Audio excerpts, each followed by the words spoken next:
Assalamualaikum warahmatullahi wabarakatuh. Anak-anakku, pada pertemuan kali ini kita akan belajar tentang luas dan keliling bangun datar.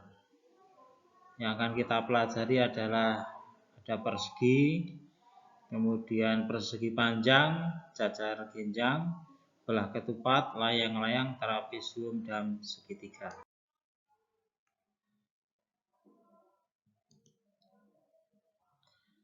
Secara umum ada 6 macam bangun datar segi 4 itu anak-anak. Yang pertama adalah persegi, yang kedua persegi panjang, yang ketiga jajar genjang, yang keempat belah ketupat, yang kelimanya layang-layang, dan yang keenam adalah trapesium. Yang pertama kita akan belajar tentang persegi.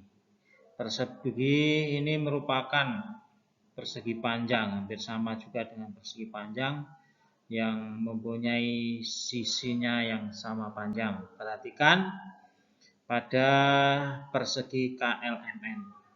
Pada persegi besar KLMN itu terbagi menjadi beberapa persegi-persegi kecil.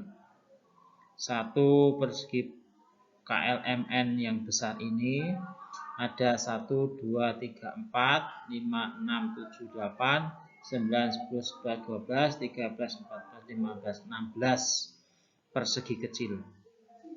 Kalau kita perhatikan sisinya sama, KL itu sama dengan LM, sama dengan MN, sama dengan NK. Dan setiap sisi itu ada 4 persegi kecil. Sisi KL ada 4 persegi kecil, sisi LM ada 4 persegi kecil. Sehingga hubungan antara sisi-sisi segitiga ini dengan luas, hubungan antara sisi-sisi persegi ini dengan luas persegi itu, kalau di dalam persegi yang besar ini ada 16 persegi kecil, sedangkan setiap sisinya ada 4 persegi kecil, berarti sisi dikalikan sisi ini merupakan luas dari persegi yang besar. 4 dikalikan 4 ada 16, sehingga di dalamnya ada 16 persegi kecil.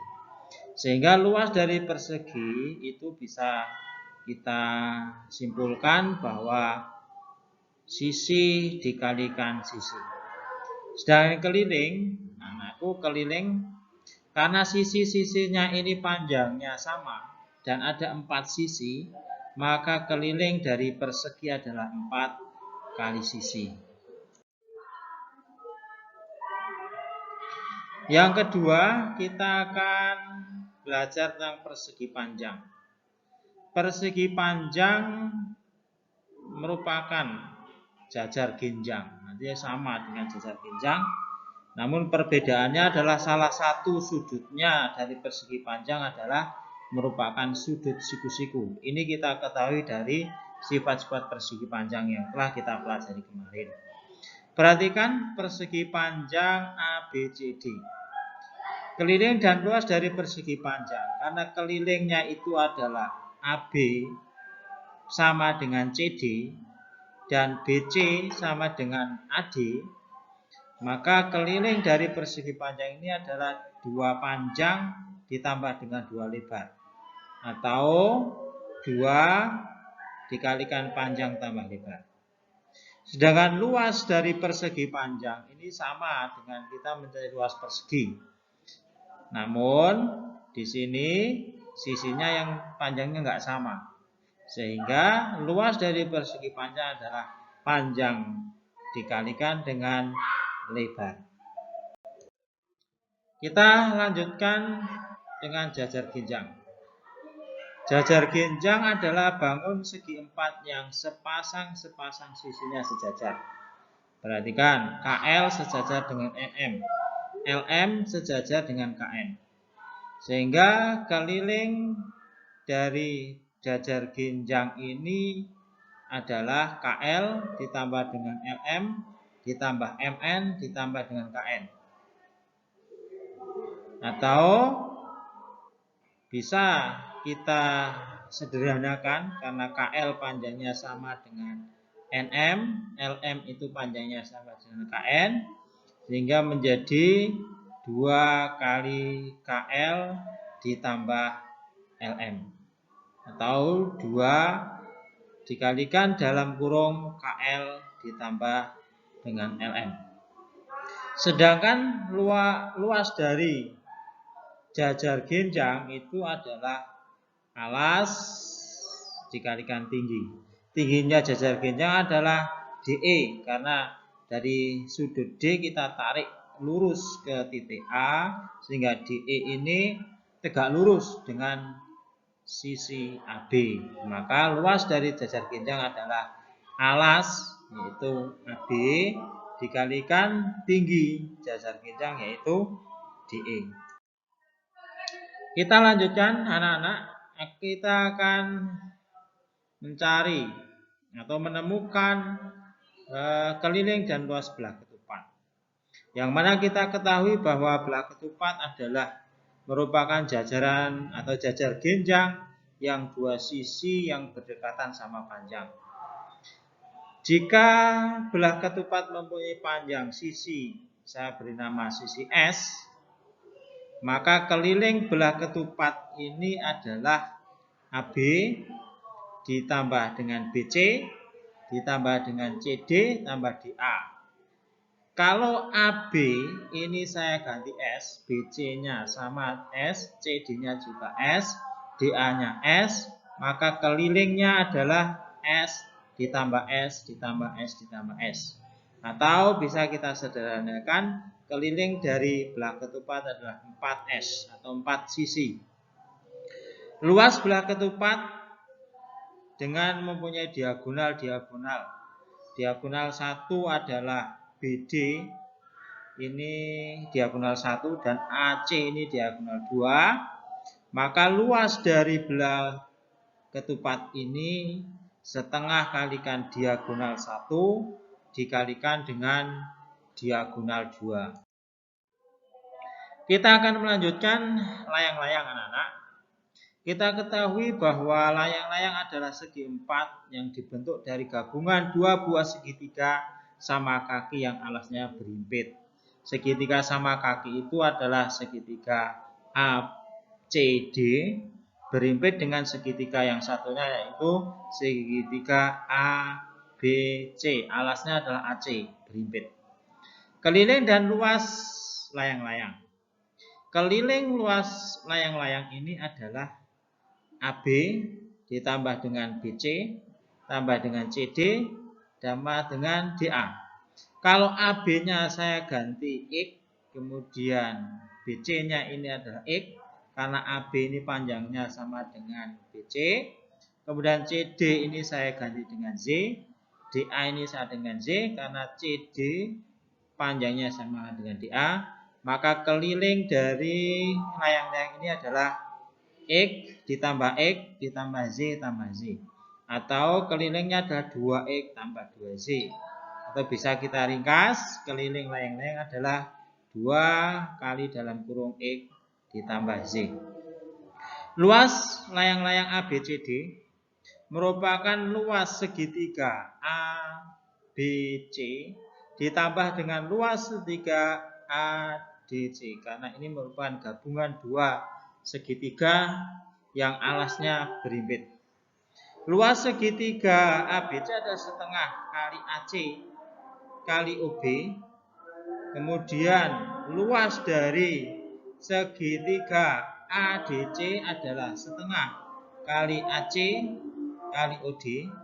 Maka kedua luas bangun ini saya gabungkan menjadi setengah kali AC dalam kurung kali OB ditambah OD. Atau kita sederhanakan lagi, karena OB ditambah OD ini merupakan diagonal BD, maka luas dari layang-layang ABCD adalah setengah kali AC kalikan BD. Kalau AC ini saya beri nama diagonal 1, BD ini diagonal 2, maka luas dari layang-layang ABCD adalah setengah kalikan diagonal 1 kalikan diagonal 2. Kemudian kita akan belajar tentang trapesium. Trapesium adalah bangun segi 4 yang mempunyai tepat sepasang sisi yang berhadapan sejajar. Kalau kita mencari keliling dan luas trapesium, keliling trapesium ini ditentukan dengan cara yang sama seperti ketika kita menentukan keliling bangun datar yang lain, yaitu dengan menjumlahkan panjang sisi-sisi yang membatasi trapesium tersebut. Misal ini adalah trapesium BCDF, ya. Maka kelilingnya adalah sisi BC tambah sisi CD tambah sisi DF tambah sisi FA. FB. Kemudian luas trapesium ABCD. Luas trapesium ABCD, kita mempunyai luas trapesium ini, trapesium ABCD. Ya. Ini merupakan luas segitiga A,